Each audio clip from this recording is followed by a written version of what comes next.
সম্প্রতি ভারত সরকার কয়টি বাংলাদেশি পণ্যকে স্থলপথে আমদানি নিষিদ্ধ করেছে? 6টি। সম্প্রতি ভারত সরকার 6টি বাংলাদেশি পণ্যকে স্থলপথে আমদানি নিষিদ্ধ করেছে। জুলাই আন্দোলনের প্রথম মামলার আনুষ্ঠানিক বিচার প্রক্রিয়া শুরু হয় কবে? 25 মে 2025। জুলাই আন্দোলনের প্রথম মামলার আনুষ্ঠানিক বিচার প্রক্রিয়া শুরু হয় 25 মে 2025 তারিখে। যুক্তরাষ্ট্রের সাথে বাণিজ্যিক সম্পর্ক বাড়াতে কতটি পণ্যের আমদানি শুল্ক তুলে নিচ্ছে বাংলাদেশ? 100টি পণ্য। যুক্তরাষ্ট্রের সাথে বাণিজ্যিক সম্পর্ক বাড়াতে 100টি পণ্যের উপর আমদানি শুল্ক তুলে নিচ্ছে বাংলাদেশ। 2025 সালের জানুয়ারি থেকে মার্চ মাস পর্যন্ত ইউরোপের সাথে বাংলাদেশের পোশাক রপ্তানি বেড়েছে কত শতাংশ? 33%। 2025 সালের জানুয়ারি থেকে মার্চ পর্যন্ত ইউরোপের সাথে বাংলাদেশের পোশাক রপ্তানি 33% বৃদ্ধি পেয়েছে।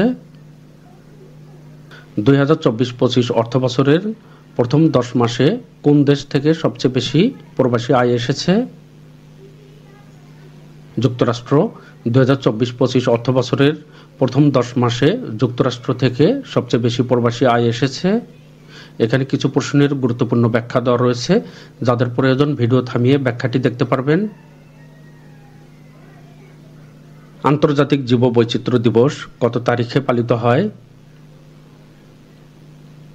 22 মে। আন্তর্জাতিক জীববৈচিত্র্য দিবস 22 মে তারিখে পালিত হয়। এসডিজির কততম লক্ষ্যে স্থলজ জীবনের সুরক্ষা সম্বন্ধে বলা হয়েছে? এসডিজি 15। এসডিজির 15তম লক্ষ্যে স্থলজ জীবনের সুরক্ষা সম্বন্ধে বলা হয়েছে। ফোর্বস ম্যাগাজিনের করা সাম্প্রতিক তালিকা অনুযায়ী বিশ্বের সর্বোচ্চ আয়কারী ক্রীড়াবিদ কে? Cristiano Ronaldo. ফোর্বস ম্যাগাজিনের করা সাম্প্রতিক তালিকা অনুযায়ী বিশ্বের সর্বোচ্চ আয়কারী ক্রীড়াবিদ ক্রিস্টিয়ানো রোনালদো। বিশ্ব আবহাওয়া দিবস কত তারিখে পালিত হয়? 23 মে। বিশ্ব আবহাওয়া দিবস 23 মে তারিখে পালিত হয়। জাতিসংঘের কোন বিশেষায়িত সংস্থা আবহাওয়া ও জলবায়ু নিয়ে কাজ করে? WMO।